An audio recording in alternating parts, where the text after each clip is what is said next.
Can I tell you a secret? I'm actually kind of a music nerd. Now, I don't mean a music theory nerd, I don't mean a gearhead, but I just love music, and specifically, I love analyzing songs. I cannot listen to a song without breaking down all of the reasons why I love it. It's something that's become unconscious to me over the years, but it's actually a really useful tool for your own songwriting, your own production, and your own lyricism.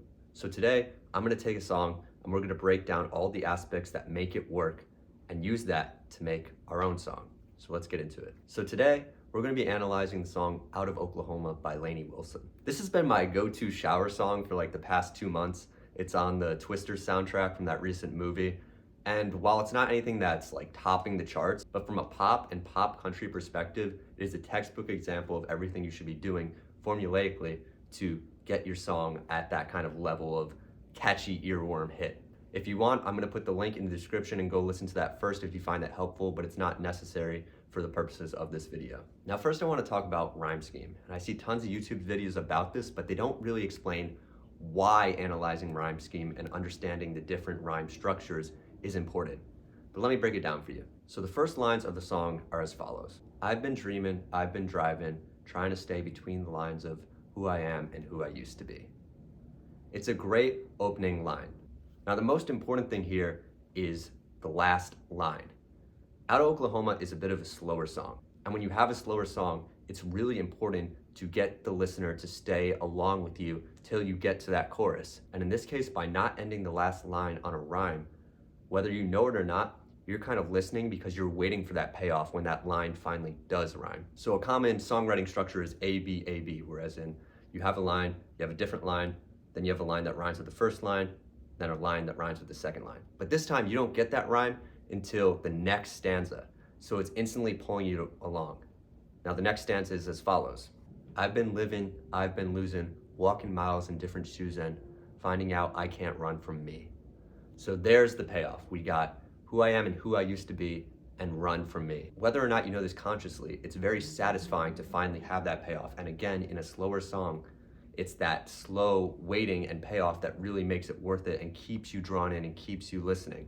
So when you're writing a slower song, this is a format you can experiment with. You can have the first two lines rhyme even, but just make sure that your third or last line does not rhyme until the next stanza. It's a really cool trick. There's also some really cool things happening with the internal rhyme scheme here. While the first two lines aren't rhyming, you can see that there's an internal rhyme in the case of I've been driving, trying to stay between the lines of who I am and who I used to be. Now the sentence doesn't end on lines of, it's continuing. But this is a really cool way to break beyond just regular rhyme scheme structure. I try and incorporate like tons of internal rhymes in all of my songwriting because it's really cool. And notice how she didn't say like driving and crying, it's lines of. So this internal rhyme is leading me into the rest of the phrase, which I think is a really cool thing. And then she does it again in the next stanza where she says, I've been losing, walking miles in different shoes and finding out I can't run from it. Using and as like a rhyme, like combining a word and is a really easy way to do internal rhymes because a lot of stuff rhymes with and that's just a great starting point. Now, if this verse continued, you would get bored. My high school music teacher used to say 1, 2 bananas. And the idea was that after 2 or 3 times, you need to change it up. You need to throw in something new to keep the listener's attention. And Lainey does just that by going into a pre-chorus. And not only does the melody suddenly change, but so do the chords. I have people ask me all the time, Ryan, how do you figure out what chord should come next in the song? Or how do I figure out chords for the next part of my song? The answer is relative, major, and minor. Now, I'm about to get into a little bit of theory, but I promise you, this isn't complicated. There's a lot of videos out there on this, and it isn't something you really need to fully understand. But this is the single most important piece of music theory that I use in my songwriting on a daily basis. So let's say you're in the key of C.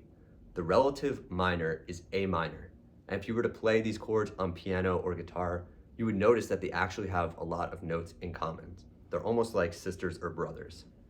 The way you find the relative major or minor is simply move 3 semitones. If you're in the major key, move down 3 semitones or 3 half steps. Or if you're in the minor key, move up 3 half steps. On my guitar, I just envision the pentatonic scale and the way my fingers reach also line up. So that's a weird way that I remember it, but that's how you find it out. Or just look up online, what is the relative major of blah, blah, blah. So if I'm in the key of C, the relative minor is A minor. If I'm in the key of A major, then the relative minor is F minor. Same if I'm in the key of F minor, then the relative major is A major. And so in the case of Out of Oklahoma, the verse, which we've already talked about, starts on A major, and it has this, very major feel to it. But then when it gets to the pre-chorus, they switch to that relative minor, F sharp minor. And you'll hear it when you listen. It's just a change of pace. It totally shifts the tone of the song. And this is something I use in so many of my songs. Before I Give You Everything, Harder Holding On, and a bunch of others, it's just a super simple technique. And next up, we have the chorus, the hook. This is where it all comes together. I just watched a video recently with Ryan Tedder, who's an amazing producer, frontman of OneRepublic, has written tons of hits. And he was breaking down that, especially in a country song, a pop country song, it's all about the payoff. There's a one-liner that's really key to making the whole song, and that everything else revolves around. And you need to have a good one-liner. Some great examples of this, there's a Florida Georgia line called Second Guessin', and the hook is, but I ain't spent 1 second guessing. So the whole time you think maybe the song's about second guessing relationship, but it's actually the opposite. It's, I haven't spent a single second guessing. And that's like a wonderful kind of clever payoff. There's also in a recent Post Malone song, Goes Without Saying, he takes a super common phrase, it goes without saying, and warps it at the end to she goes without saying goodbye. Great, clever thing. And in Out of Oklahoma, they do this as well. I actually didn't pick up on it the first few times. Maybe I'm just dumb, but they say, you can't take the home out of Oklahoma. And obviously, there's literally the word home, more or less, even though it's not spelled that way, in Oklahoma. So that's kind of the hook there. It's not the strongest one I've heard, but just an example of how you can be clever with your wordplay and how that really leads to the payoff. So if you're a producer or a songwriter writing for other people, think about that, especially with country music, or if you're pitching to a country artist. How can I get that single punchline, that golden moment? That's what everyone's looking for in that genre. Now the second verse is admittedly a bit plain. It's literally the same melody as the first verse. And in my experience, I like to make it so the second verse is even better than, or at least different than the first verse in some ways. There's gotta be a common aspect of familiarity, but also something new. But in this case, they just went pretty straightforward, just had the same melody, different lyrics, kind of progressing the story. But I was shocked when listening the first time because they didn't go to the pre-chorus again. They went right to the chorus. Now this isn't entirely uncommon, but I thought the pre-chorus was so good in this instance that it would be worth repeating again. So I was kind of shocked they went straight into the chorus, but it is a common technique. In this age of streaming services where a shorter song is king, it's really easy to just cut out that pre-chorus and get right to that hook, get right to that chorus that's gonna get stuck in their head. And then it made sense because typically when this happens, you use that pre-chorus again, and this time they used it as a sort of bridge/breakdown. So instead of having the pre-chorus before the song, they put it after the chorus. And I guess depending on who you would talk to, maybe it's no longer pre-chorus, I would consider it a breakdown. In general, after the second chorus, you can either have a bridge where something entirely new happens, you can just have a double chorus, you can have a guitar solo, or you can have a breakdown. And sometimes this breakdown is literally just the pre-chorus.